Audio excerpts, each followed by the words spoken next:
I was a successful business elite. When I opened my eyes, I found myself back at 18. Once again living the days of eating course meals just to survive. In the shabby, yellowed classroom, the girls were making bets about me. I heard Willow say, "I'm telling you, someone like George, such a loser, if I just crook my finger, he'll kneel down and be my simp." They laughed and teased her loudly. "Then go do it." Willow replied, "Fine, I'll go then." Lying on my desk, I closed my eyes, waiting for Willow to walk up to me. Chapter 1. Knock, knock, knock. Willow tapped on my desk. I pretended to have just been woken up and raised my head. "What is it?" Willow leaned closer, speaking mysteriously. "Do you have time after school? I need to talk to you about something." I looked at her carefully. She kept a calm face, acting casual, but she looked very serious. Without revealing any emotion, I replied, "Yes." She gave a little hum and said, "Good. Wait for me after school." With that, she flicked her long hair and turned back to her seat. Soon, laughter from the girls followed. I didn't even need to look to know their expressions. A bunch of idiots. I lay back down on the desk. I had no idea what kind of joke fate was playing to make me live my 18 years again. 18. My stomach growled in hunger. So empty I could only keep drinking water. During lunch break, others truly rested out of sleepiness. But me, I closed my eyes only because of hunger. Yet I couldn't fall asleep. So I heard the girls whispering. They talked about variety shows, celebrities, gossip, and, of course, the boys. Among them, me. Honest and introverted. Someone like that is always the target of bullying in any school. But I was also poor. A pathetic loser. That gave them shameless ideas. They bet 200 yuan. And 10 years ago, I really did kneel down for her, for 200 yuan. She handed me the money. I knelt on the ground and barked like a dog 3 times. Then click. Willow snapped a picture. The next day, the photo spread wildly in the class group chat. From then on, they called me the kneeling simp. Chapter 2. After school, Willow was the first to walk out of the classroom. I picked up my backpack. She said, "Let's go." Without a word, I followed right after her. Leaving the classroom together, we walked out of the school and headed toward the grove behind the campus. I rubbed my empty stomach and called out, "Hey." Willow turned back, puzzled. "What is it?" "We're almost there. Don't tell me you're trying to back out." "No," I said, "but I'm hungry." Willow froze for a second, then gave a little snort. "So what do you want then?"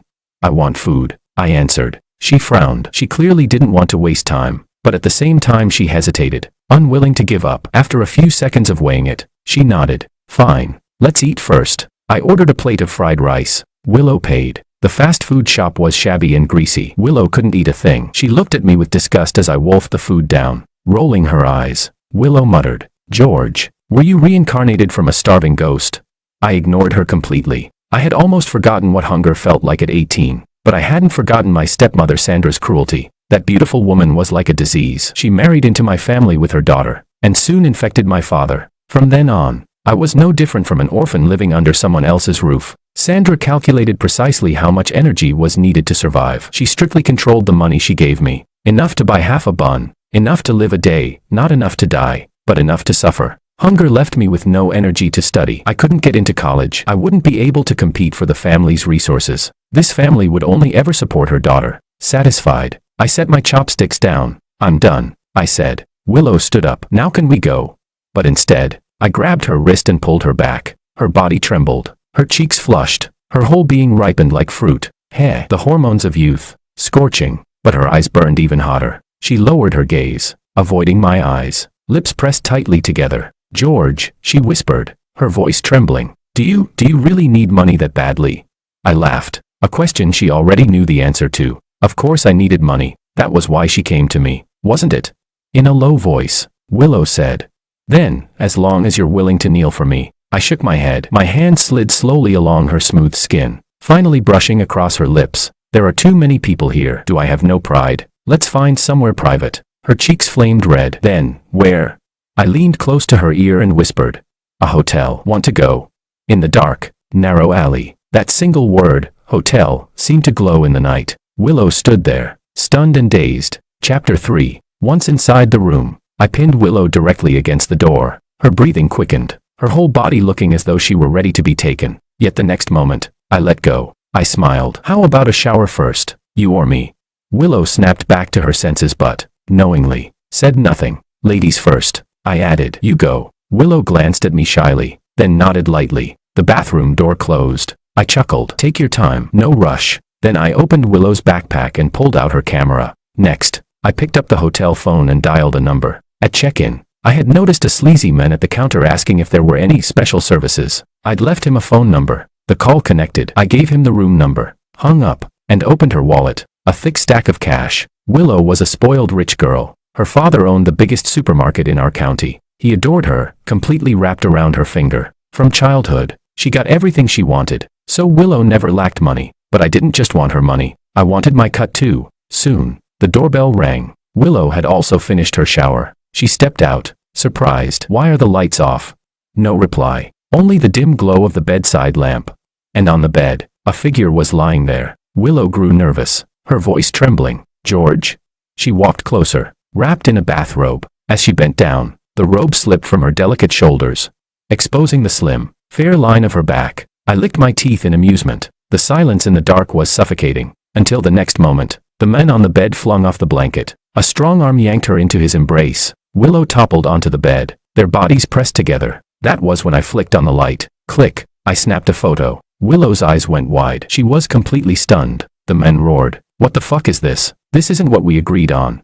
I motioned for him to wait, then waved the camera with a smile at Willow. She finally came back to her senses, screaming. George. One photo. 1,000 yuan, I said. I tossed her wallet onto the bed. The money. I'll take myself. The extra 500. That's my cut. As for the rest, get it from him later. Then, without hesitation, I slung my backpack over my shoulder and walked out. Willow jumped off the bed and chased me into the hallway. Stop, she shouted. George, you bastard. Stop right there. How dare you play me? But in the next second, the men cursed. I already paid. You think you can run? Willow snapped back. Get lost. Refund first, or you're not going anywhere. The two of them scuffled in the hotel corridor, drawing a crowd of onlookers. Truly, a dogfight where no one wins. Chapter 4. At 18, life was unbearably hard for me. Every minute and every second of senior year was precious, leaving me no room to make a living outside. So, when kneeling down and barking like a dog could be exchanged for a month's worth of meals, I accepted the deal, but it cost me my name. The image of me kneeling was forever frozen in her phone. The girls mocked me openly and in secret every day, often asking malicious questions. If a meat bun hits you, why doesn't it ever come back? George? George, why can't you stop eating shit? The boys kept their distance.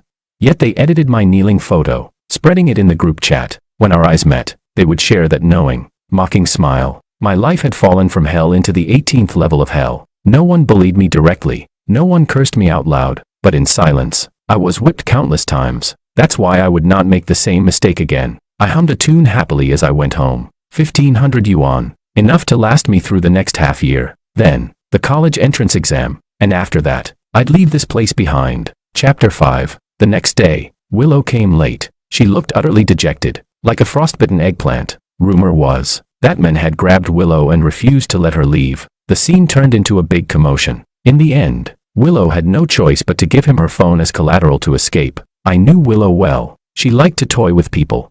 But she was also very clear about one thing. She couldn't afford for anything bad about her to spread, because no matter the truth. In senior year, students always preferred stories that spiced up their dull studies. I curled my lips in a smirk. Willow noticed. Her glare at me looked like she wanted to eat me alive. I turned my head away and scoffed. Her eyes burned with fury. A busybody went over and asked, Willow, what happened yesterday? Did he bark like a dog? Willow finally found an outlet for her rage. She shouted hysterically. He did. He barked like your mother. The person froze in surprise. Willow, what's wrong with you?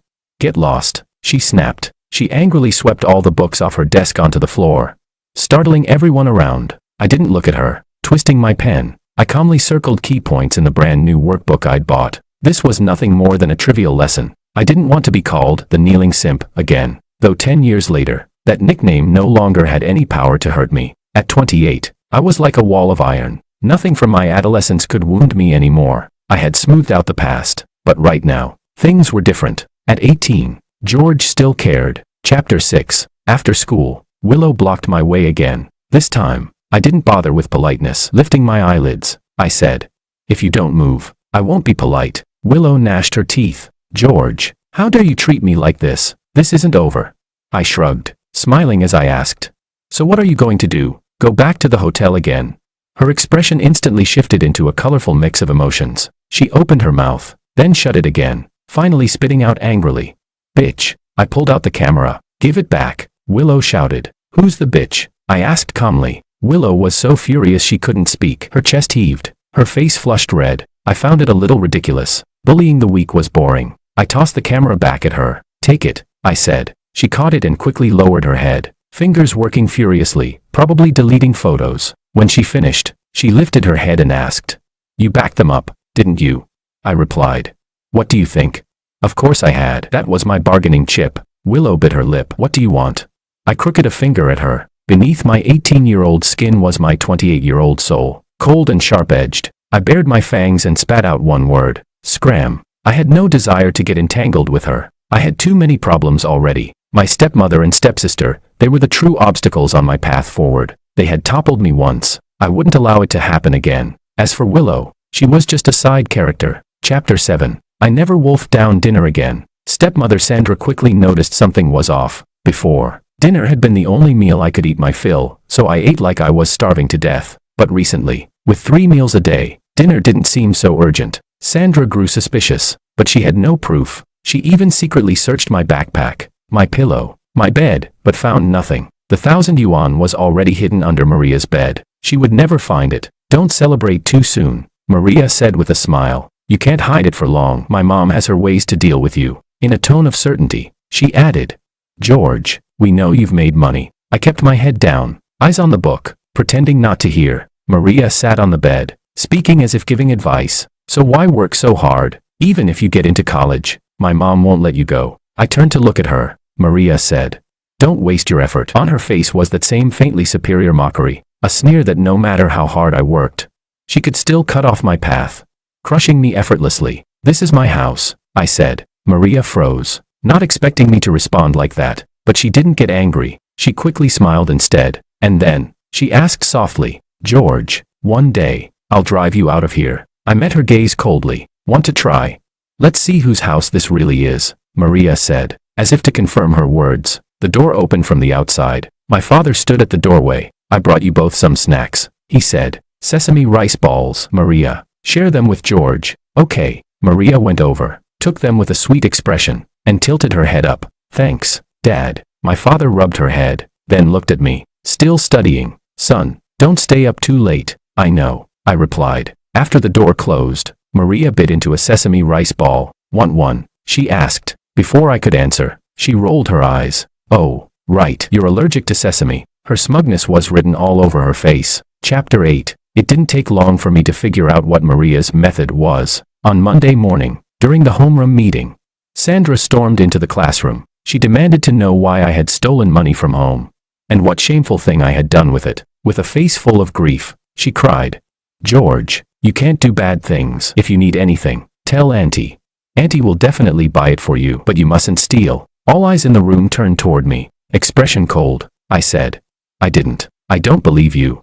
Sandra began rifling through my desk. She swept everything out from inside, scattering books and papers onto the floor. "Fine," she said. "You won't admit it. Once I find it, let's see what you have left to say." I understood then. She thought I had hidden the money at school, but of course, she found nothing. The homeroom teacher finally recovered from the shock and stepped in. "George's parent, if you have something to discuss, let's go to the office. Don't disturb the class." "Fine, fine. We'll go to the office." "George, you come too." In the office, Sandra was sobbing as though her heart were breaking. "Teacher, I had no choice. If there were any other way, I would never have come to the school, but George is just too disobedient." The teacher asked, "What exactly happened?" She said, "My wallet is missing 500 yuan. And the only one who went into my room was George." The teacher looked at me. "George?" I said. "I didn't take it, and I'm not the only one who lives in that house." Sandra snapped. "You're trying to say it was Maria." "George, Maria is my daughter. I watched her grow up. I know her character. She would never do such a thing." I sneered. "Are you sure about that?" My laugh ignited Sandra's fury. Her eyes flashed with malice as she spat. "George, your mother died early, and your father is hardly ever home. I know you lack love, but even if you need money, you mustn't steal. How will you face your mother in the afterlife?"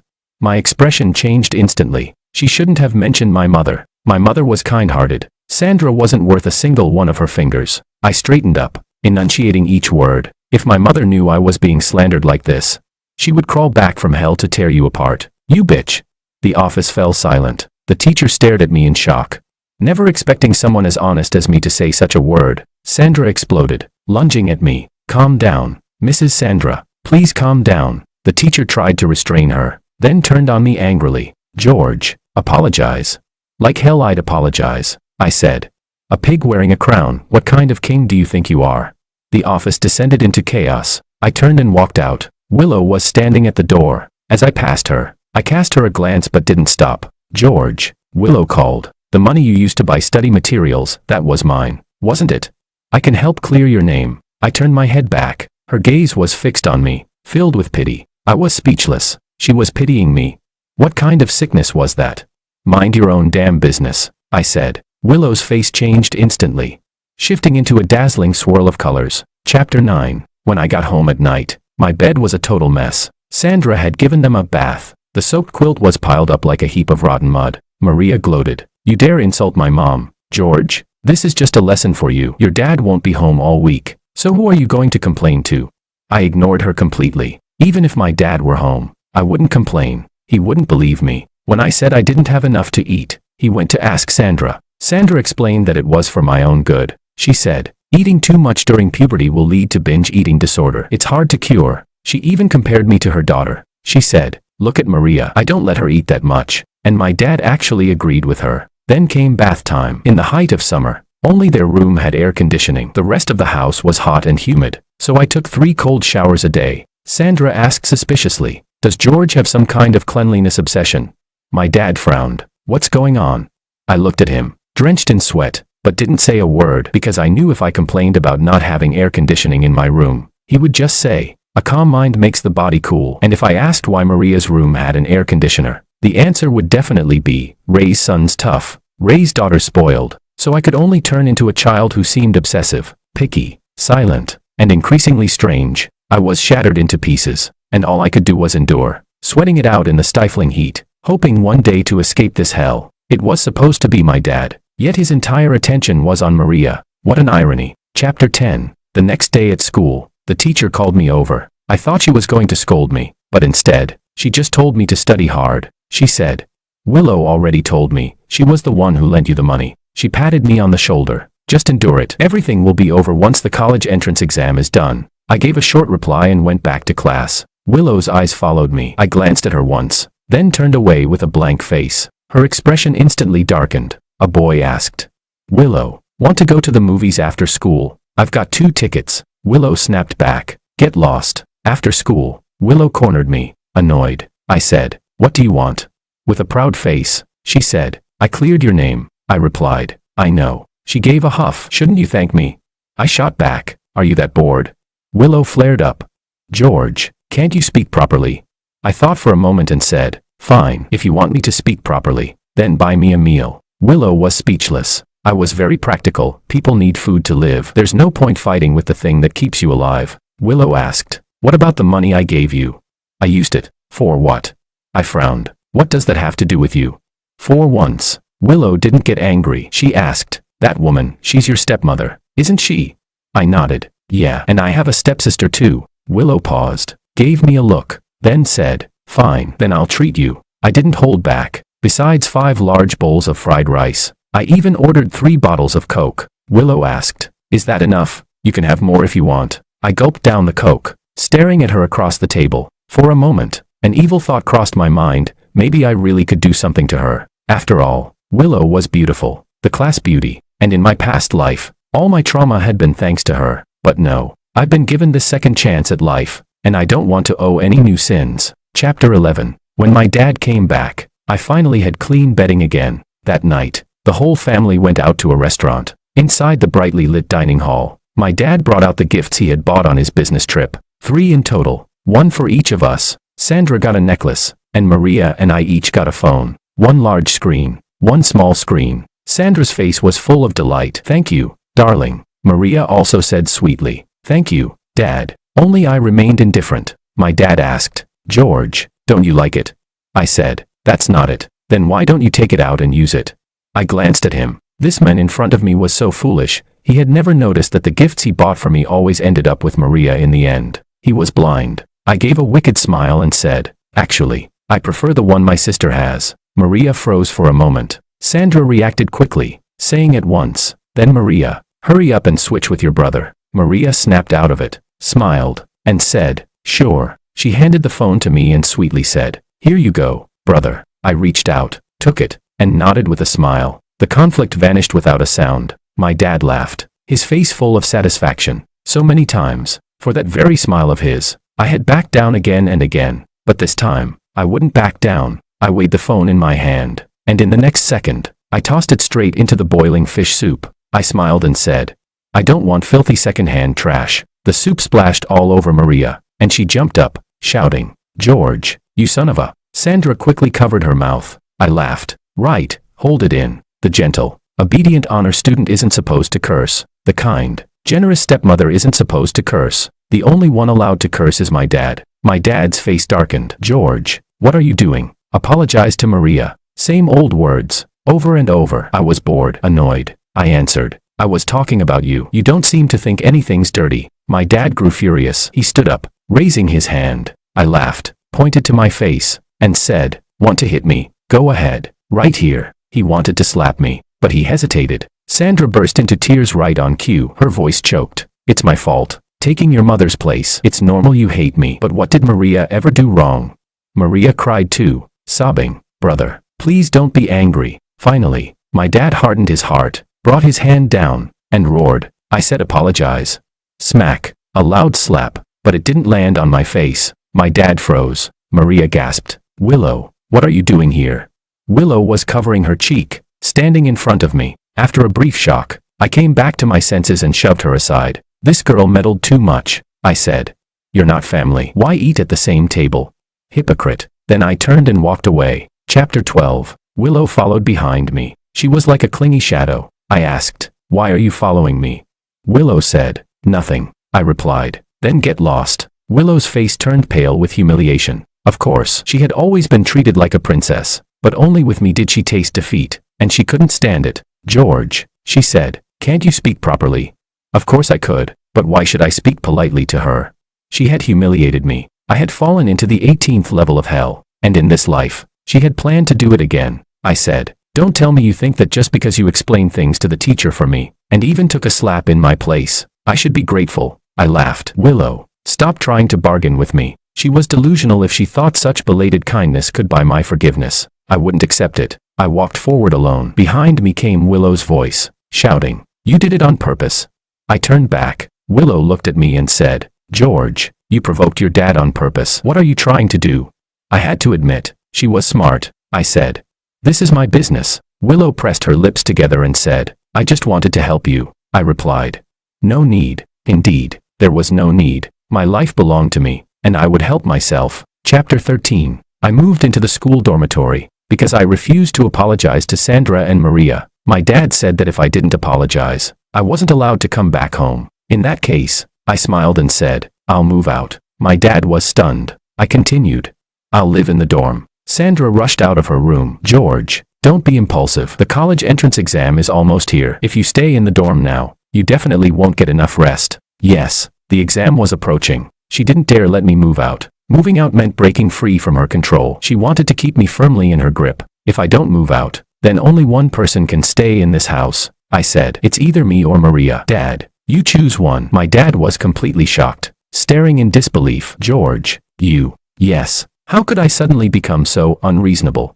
I looked at Sandra, my face twisted with fury, and said, "Let me move out, or I'll get up in the middle of the night and strangle Maria." Sandra's eyes widened with fear. I looked possessed. But if acting like a lunatic was the only way to leave, then I didn't mind being a lunatic. Finally, my dad gave in. "Fine, if you want to move out, then move out.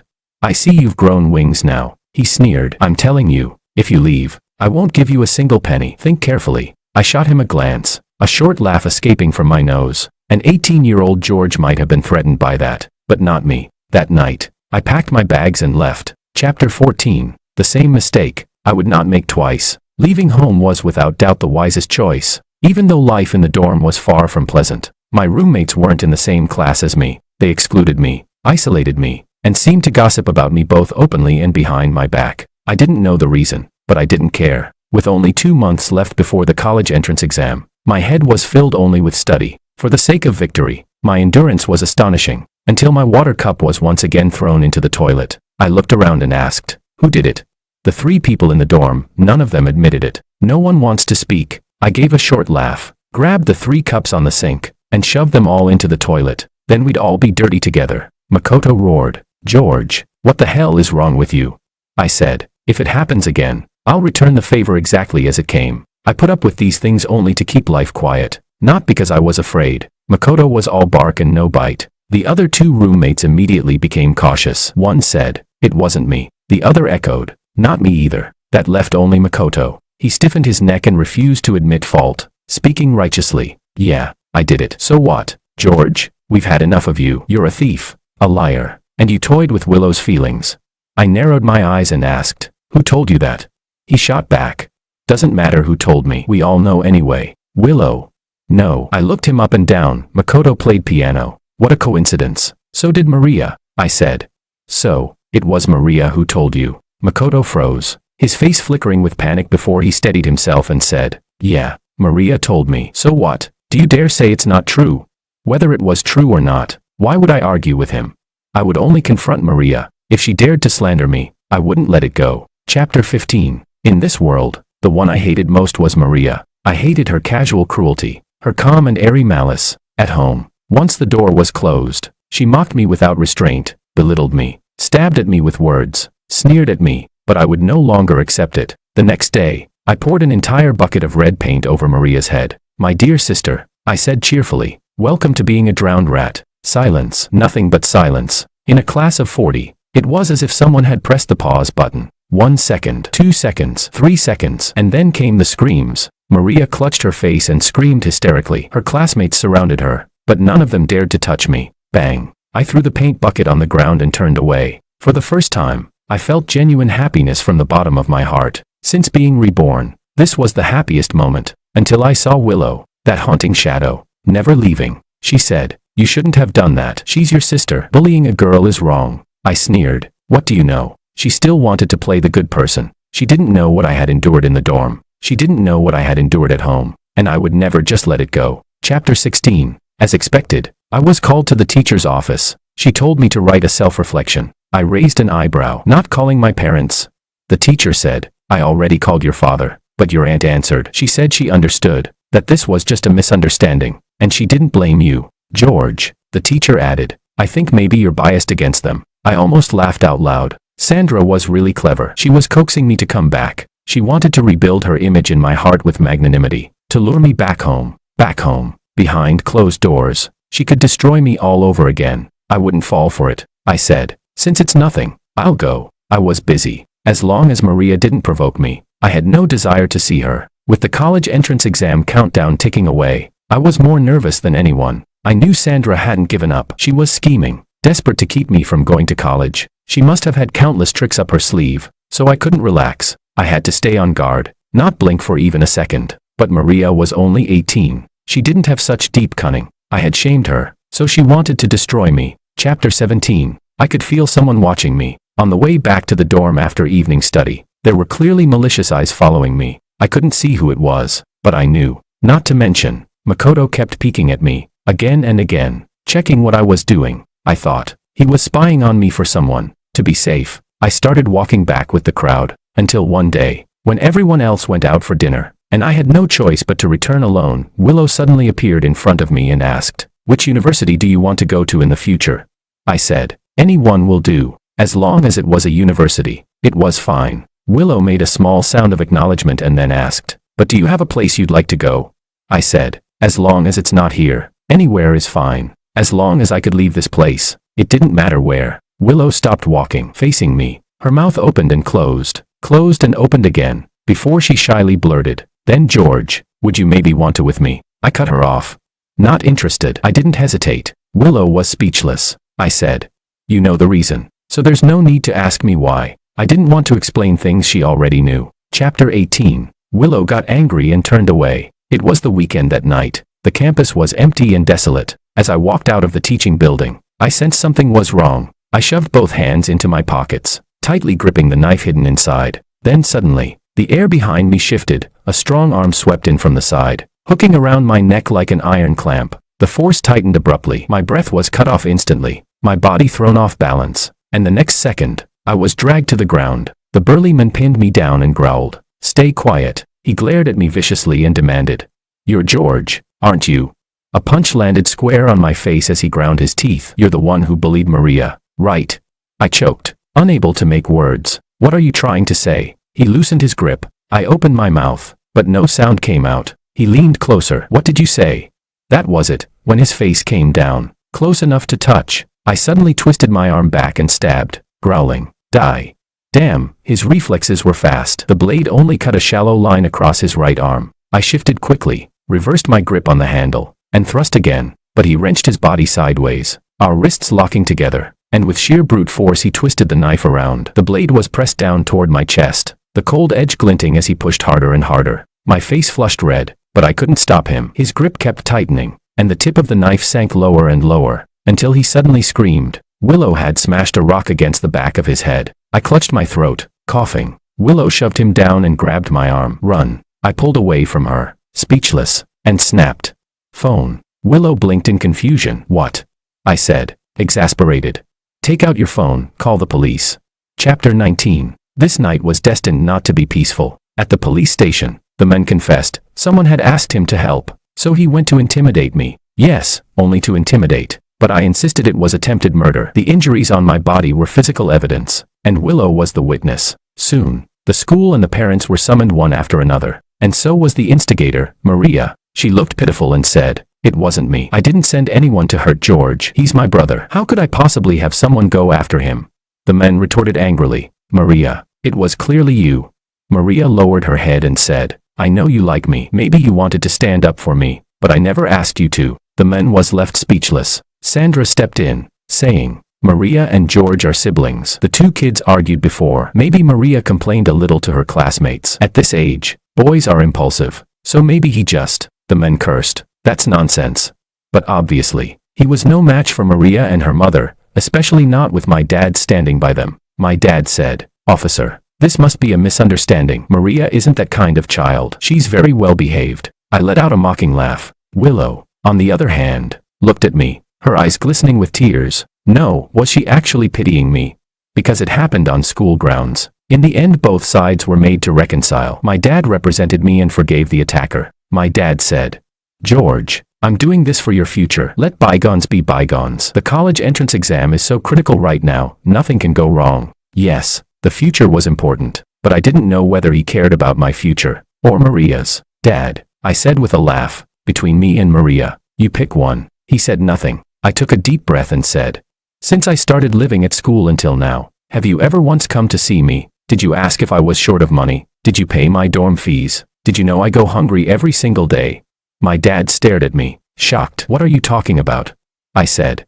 "See, you don't know anything." I spread my hands. "So, you already made your choice long ago. At 28, I chose to reconcile with myself. I told myself I lacked nothing, that maybe I should forgive my father. So I returned to my hometown. I returned home. I thought that in the 10 years I'd been gone, he would have missed me, worried for me, just a little, enough to make him look worn and aged. But the truth was different. He and Sandra walked back from the market together, hand in hand, chatting and laughing like the most loving couple. I passed right by them. My dad, he didn't recognize me. Ha ha ha. He didn't recognize me. How laughable. So I had long since stopped expecting him to do anything for me. Chapter 20. June. 1 week left until the college entrance exam. I moved out of the dorm and found a nearby hotel. I didn't tell anyone, but somehow, Willow sniffed me out and came anyway. She asked, "Why are you staying in a hotel?"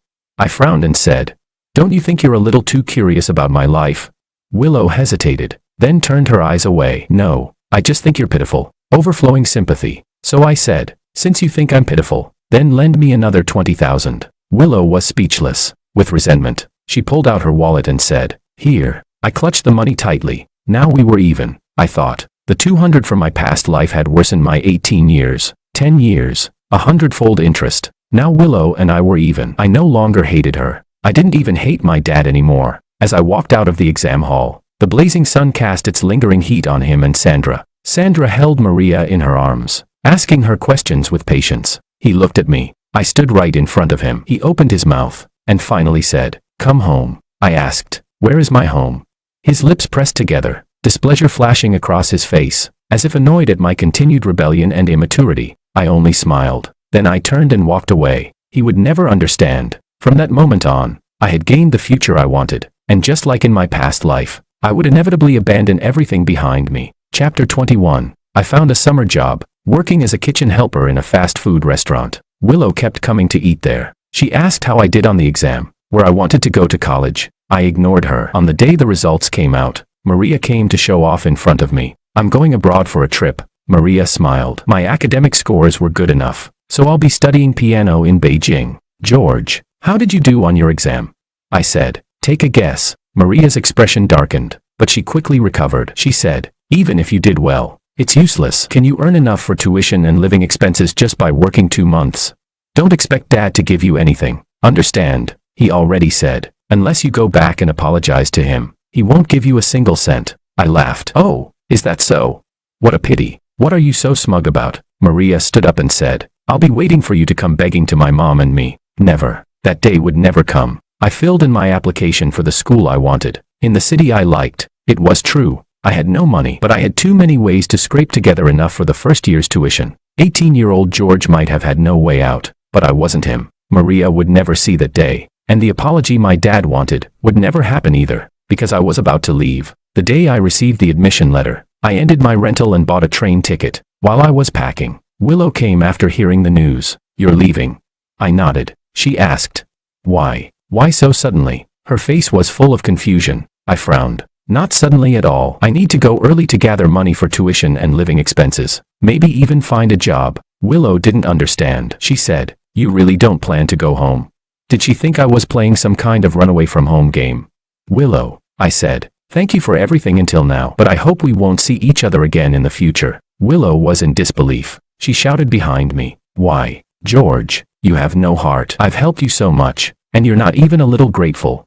I turned to look at her. Maybe Willow felt she was wronged. After all, in this life she hadn't really done anything. She had even saved my life. I said, "But Willow, your kindness is something I can't repay, and since I can't repay it, then let's just leave it unpaid." Willow was left speechless. Chapter 22. 10 years ago, on the eve of the college entrance exam, Sandra deliberately locked me in the bathroom. I shouted for a long time, but no one came. Later, I smashed the bathroom window and climbed out from the 3rd floor. The glass cut open my fingers, and during the exam, blood mixed with the ink stained the test paper. As expected, I failed, and I had no chance to start over again. That night, my dad and Sandra discussed in the living room what to do with me. My dad said I was too young. Sandra said that hair salons were making good money at the time. Maria sat in her room eating watermelon. She said, "When you learn the trade in the future, my mom and I will come to your shop." I turned to look at her. Watermelon juice stained her lips, making her look like a demon. She wanted to eat me alive, bit by bit,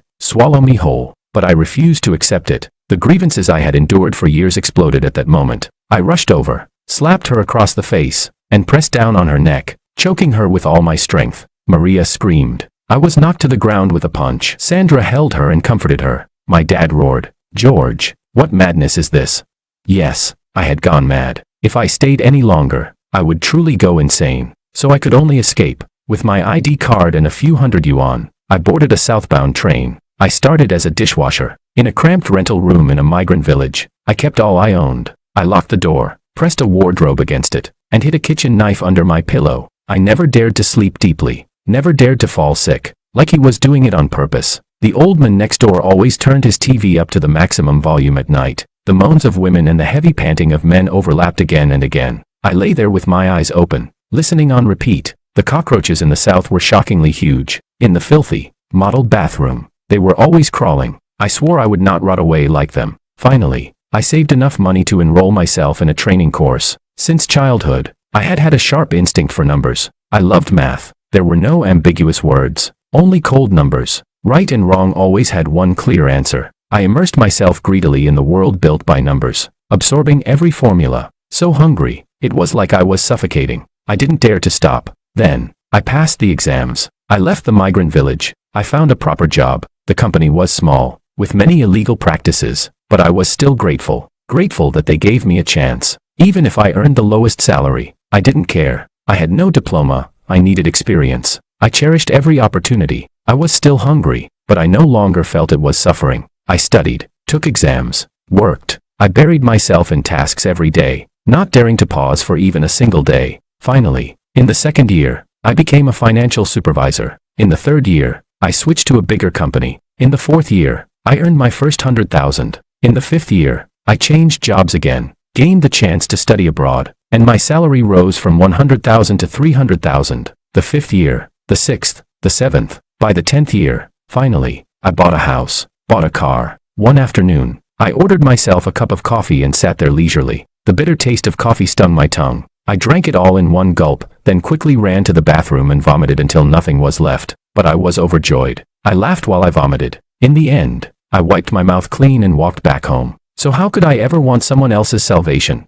Countless times, I had saved myself from fire and water. Chapter 23. After university started, I found a tutoring job. The boy was very smart, with excellent grades. On his birthday, he invited me to join the celebration. I brought him a gift. 17 and 18-year-old boys and girls filled the room, chatting and laughing, sharing their dreams, envisioning bright futures. I sipped my tea quietly, watching, and I thought, this was nice. The tea was a little bitter, but my stomach wasn't ruined. It could handle it. University was good too. The youth and future I had lost, I was slowly picking up again, piece by piece. Even though I had already achieved worldly success, I still regretted it, regretted everything 18-year-old George had lost. On the way back to school, Willow called me. I answered. Across an entire Pacific Ocean. It should have been noon for her. I could hear the noisy background of the call. George. Willow's voice came through. She said, "Happy birthday." I said, "International calls are expensive. If that's all, hang up." Willow ground her teeth. "Go to hell." I laughed out loud. In my past life, I never saw Willow again, but I hated her all my life, cursing her never to die well, even though I knew my curse had no power, that she would surely live happily in some corner of the world.